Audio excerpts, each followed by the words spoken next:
So welcome to the Great British Job Search. My name's René Carayol, and I got a little experience around confidence. We're in the middle of a pandemic. What everybody needs at the moment is a little bit more clarity, a lot more certainty, and a whole bunch of hope. Clarity, certainty, and hope.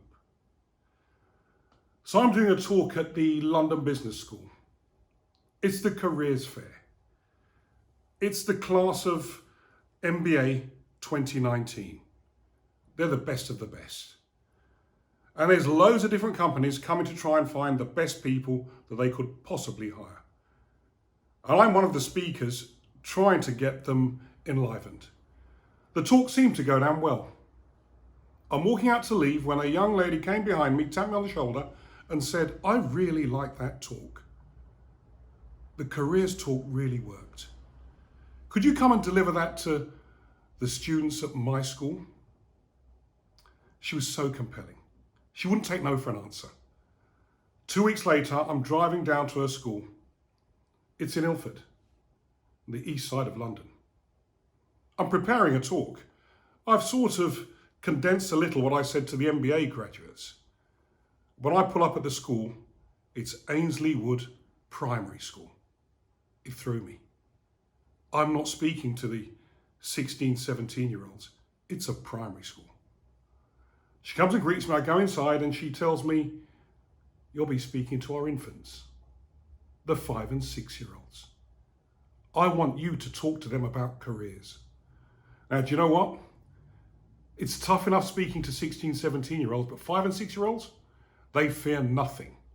They'll give you direct feedback. They've got short attention spans. How was I going to talk to them about careers? She said, "Just take 10 minutes. Before I knew it, I walked in, I was in front of 50 to 60 cross-legged, well-behaved, really focused 5 and 6-year-olds. They paid attention. You could have heard a feather drop. They listened to every word. It was exhilarating, actually. When I finished, they all applauded politely, sat down cross-legged and looked me in the eye. They were asked to stand up. They stood up in order. And they marched out into the assembly room. In the assembly room were about 10 stations. At each station was someone from a different company, from a different organization. Most of them in uniform. Ambulancemen, fire people, people from the NHS, fitness instructors from the local gym. They marched 3 at a time up to each desk. They stood up straight, they listened, they asked questions. They were confident. They wanted something. They wanted to be noticed. They wanted to make a mark. 5 and 6 years old. They impressed everyone they met. By the time they finished, I wasn't sure who was educating who. The people behind the desks were so impressed. Just before I left, the head teacher came up to me and she said, "Thank you very much. No one's too young to have a dream. No one's too young to have hope about a career. You've given them something to focus on. They're going to stay right through school, right through to the sixth form, and maybe even beyond, because now they have a dream." What's your dream? Despair is so much easier than hope. In these difficult times, it's so much easier to wake up every day feeling rotten. Despair. What's tougher is hope. If the 5 and 6-year-olds can have a dream, you too can have a dream. Just that little bit of confidence. Throughout my career, I've had so many performance appraisals at the end of every year, where I sit down with my line manager who is going to give me feedback on what I've done well, what I've not done so well. And it always works out something like this. Here are 2 or 3 things you're brilliant at. Here are 120 things you're not so good at. Everywhere I've worked, we focus on the 120 things I'm not so good at. We get a personal development plan for the next 12 months, and I spend every day coming in to work on the things I'm not so good at. That's not a great way to feel. So I decided to do something about it. I wrote a book called Spike. Spike is your standout strength. It's what you're great at. Everyone listening to this talk is brilliant at something. No one is brilliant at everything. The trick is to find the 2 or 3 things you're outstanding at and build your career around those 2 or 3 things you're outstanding at. And for me, every appraisal said the same 3 things. I could do the big picture. I could communicate a bit. And I was by far the most enthusiastic in the team. Now, I needed to find a role that needed the big picture, could communicate a bit, and to be the most energized and enthusiastic in the team. It didn't come to me at first, but before long, I realized that in every business I worked in, I was the best one giving the big communications talk to the rest of the business about what we were doing. Some 15 years later, I wake up every day only doing 3 things. The big picture, communicating, energizing through my enthusiasm and passion. And I've got a team who do everything else I need to do. Everything else is necessary, they do better than I do. So here's the lesson. What are you great at? What are the 2 or 3 things you're nearly Olympian standard at? And I'm not talking about applied learning. I'm not talking chemistry, physics, geography. Can you do the big picture? Can you communicate? Are you good at finishing that up? Are you the ideas person? Are you the person that's always there to provide support? Do you have eyes in the back of your head? Are you the generous one?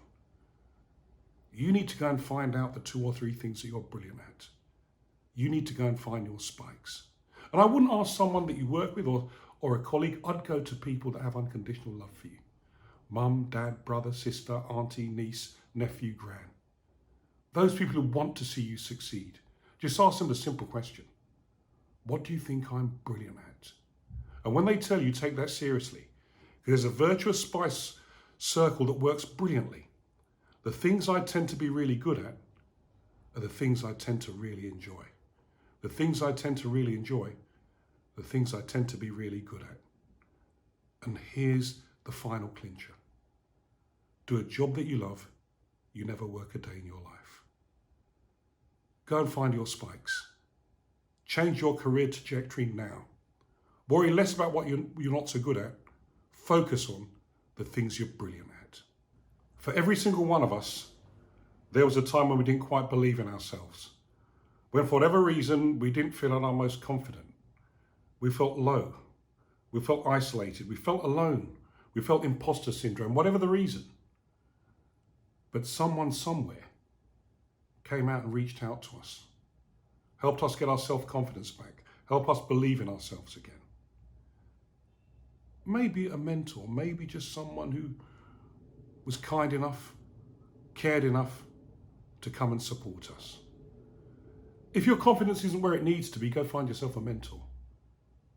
I've never seen anyone fulfill their leadership potential without the intervention of a mentor. Someone who behaves in a way that you'd like to. Someone who does things that you'd like to do but you're not quite capable of doing at the moment. Someone who's been on a journey that you want to be on. Someone who's doing the job that you would like to have. But aim high. Aim as high as you can. And go and ask them for an hour a month. Just an hour a month of their time. And believe me, aim high, because nobody ever asks the real senior people. Go and ask them. They're going to say yes because nobody asked them. But you've got to take ownership of that relationship. You've got to book the time in their diary. You've got to set the agenda. You've got to lead the conversation. What you want is their care, their attention, their network, their support, their advice, their counsel. Every mentor is prepared to give that if you've got the courage to ask. If you've got the determination to organise it. And you know what? The only reason the mentoring relationship continues because both parties are getting something out of it. They'll learn from you. They've never walked in your shoes. But the advice, the support, the criticism they will give you, they'll construct you into something superb. So, please, take the time today and start thinking about a mentor. Start thinking about finding that person who's going to change everything you could possibly do, who's going to add value to every dream you've got, who's going to give you confidence that you can't buy anywhere else. Time to find that mentor. My first real job was at Marks and Spencer. And the first time I was given a team to lead, they gave me the audio-visual team.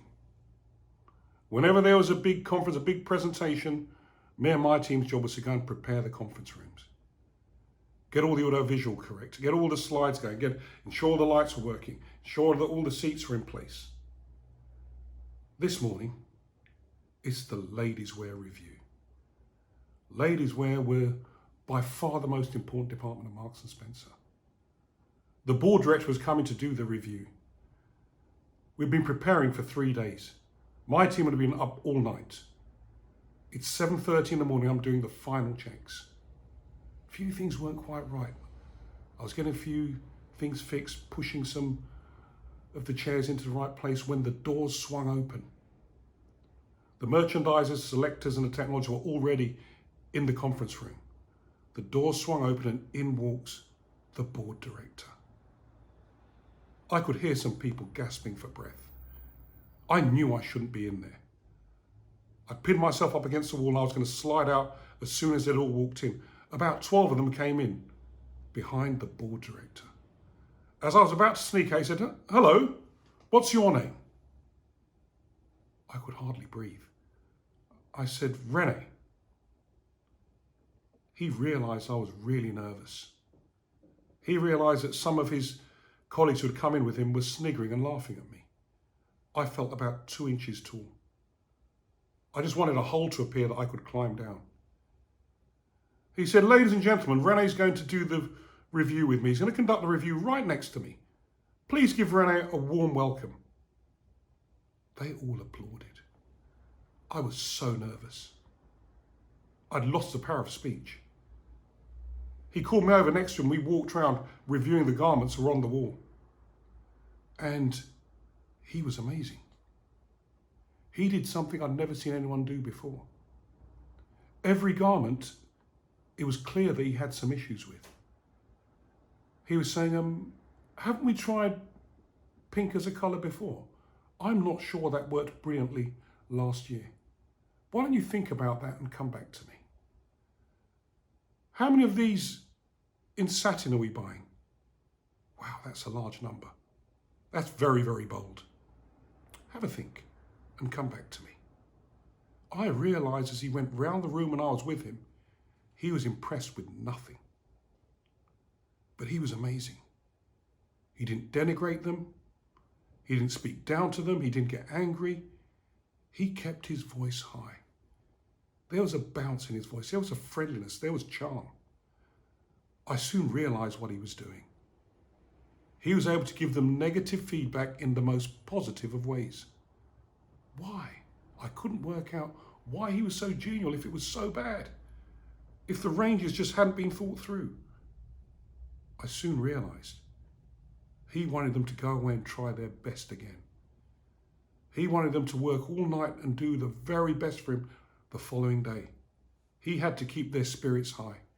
He had to motivate them. He had to keep their confidence high. And he did it with a smile. He was generous. It was a masterclass. I was in there with him for about an hour. He didn't destroy the people. He built them up. He energized them. He made them feel fantastic. Yet he wasn't afraid to tell them that the work wasn't good enough. As soon as he left, I know they worked as hard as they could to impress him. What a lesson. No matter how tough it gets around you, there's no point sinking to your knees in despair. Keep your spirits up. That desire for success will drive you. Tell yourself you can do better. Push yourself to bounce back. It's never worth quitting. Resilience, determination, but most of all, confidence. The only mistake is the one you don't learn from. Learn from it bounce back, think bigger, act better. Gary's been a good friend of mine for a long time. Gary's the head teacher at Lillian Baylis Technology School. Brilliant school. Down in Streatham. Gary's been trying to get me and my team to go down there for some time. We got there. What a fantastic school. Cosmopolitan, people from all races, all faiths, from all parts of the borough of Lambeth. The teachers reflected the students. Cosmopolitan, all races, all faiths. I gave a talk about Spike, my recent book. The students seemed to get it. It meant a lot to them. We came back a few months later, and by popular demand, we set up a mentoring scheme where some members of my team and members of our Inspired Leaders Network came out to mentor some of the students. Because some of them were quite young, we decided to do all the mentoring on site at the school. So we had the safeguarding. We knew that we could get down to them, they didn't have to leave, and we had that essential sense of safety that young children need. I was mentoring a couple of the teachers, but I also had the most special of special young women. And after I'd given my talk on Spike, she said to me, "There's a Spike I don't have that I really want." And I said, "What's that Spike?" She said, "Confidence. Can you teach me the Spike of confidence?" She had a rucksack, but she didn't have the rucksack on her back. She had it in front of her. She put her hands through the front and it was sat there between me and her. It was her protection. She had a hijab. She never looked me in the eye. She looked down at her shoes all the time, but there was something special about her. Gary said to me she was the star student in her class and in her year. Her marks were superb. She was quiet. She was introverted, a little shy, but everybody liked her. Everyone rated her. But her self-esteem and her self-confidence wasn't where it needed to be. We had a conversation and she told me about how well she was doing at school, but she just felt that she didn't have any confidence. I asked her to go back home to her parents, her brothers, her sisters, her aunts, her uncles, and ask them, what's her Spike? What's she brilliant at? What's she superb at? And listen carefully to what they say. 4 weeks later, I'm back for another mentoring session. And she shared with me what her loved ones had said. She said, "They didn't quite help me. They gave me silly stuff. They said to me that I'm generous, that I really care about everyone, that I'm always there to support everyone. That's not what I need to know. Those aren't great Spikes. I wanted big Spikes around confidence." I said to her, "Hang on a moment. Those are brilliant Spikes. They're superb Spikes. They speak to who you really are. Everyone wants to know someone who's generous, who cares for them, who looks out for them. I'd like you to go and think about those Spikes a little more. I'd like you to be really proud about those Spikes." She smiled.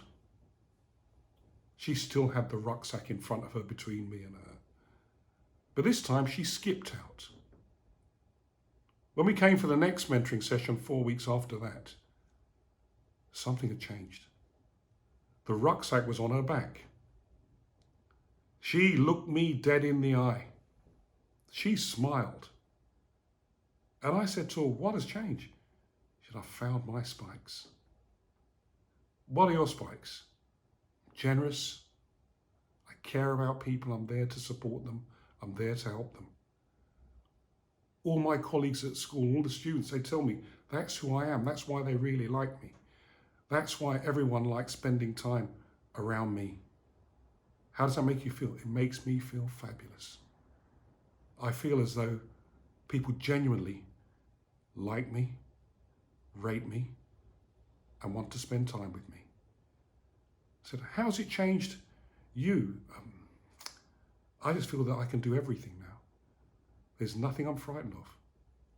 She left with the rucksack on her back, a huge smile, and confidence that's going to take her to places she never thought she could get to. Let me ask you again, what are your spikes? The board director who did the ladies' wear review, his name was Joe. And Joe had made such an impression on me. As he left the review to go on his way, I had a 30-second opportunity. I was shaking. I was afraid. But I had a 30-second opportunity. First time I'd ever seen a board director. I walked really fast, got ahead of his people, said, "Excuse me, Joe." And he turned around and he said, "Yes, René." The fact that he remembered my name made me feel more confident. "Joe, would you be my mentor?" He said to me, "What's a mentor?" Wow. I'd read about mentoring in a magazine a few months before. And I couldn't help myself, I just splurted out. It's like King Arthur and Merlin. Merlin was a mentor to King Arthur. He frowned, he said, "Right, what does he want me to do?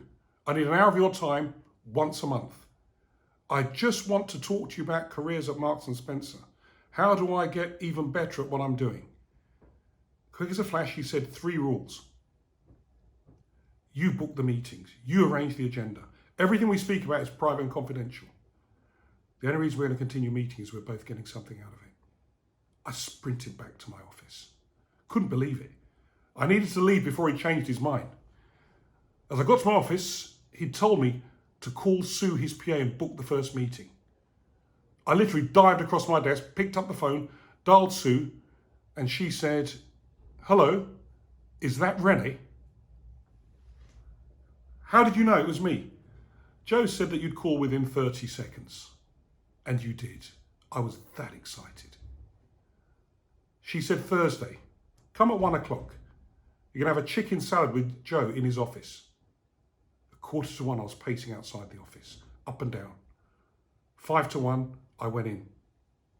1 o'clock, Joe came in. We sat down at his desk. Joe took the cellophane off his chicken salad and started eating.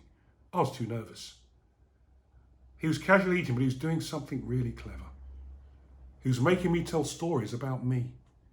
I was sharing my hopes, my dreams, where I wanted to be, the career I was after. I don't think I'd had the courage to share that with myself. But somehow I told him absolutely everything, and he completely understood. He stopped eating, and he started to give me some advice. This was wisdom. He'd been around Marks and Spencer for so long, he knew everything I needed to do to get on, to be promoted. We met every Thursday for the next 2 years. Every Thursday we had a chicken salad. Every Thursday I left with some more magic, some more advice. Every Thursday my confidence grew. I look forward to that Thursday. I was promoted twice during that time, and I soon realised the power of mentoring. The more we met, the better he knew me. The more we met, the more he trusted me. The more we met, the more I grew, the more my confidence grew. He changed the way I talked. He changed how I dressed. He enabled me to understand how to navigate a really complex organisation like Marks and Spencer. Because of what Joe did for me as a mentor, I now have a number of mentees. I've picked up the baton from Joe. I try to help as many people as I can by giving them just that little bit of confidence, just by spending that little bit of time with them, just giving them some feedback on the things they might do a little differently. But most of all, I share with them my confidence in them. The more I believe in them, the more they believe in themselves. And I'm really pleased to say, I've been happy to have some fantastic mentees who have gone on to do much better things than I could ever dreamt of doing myself.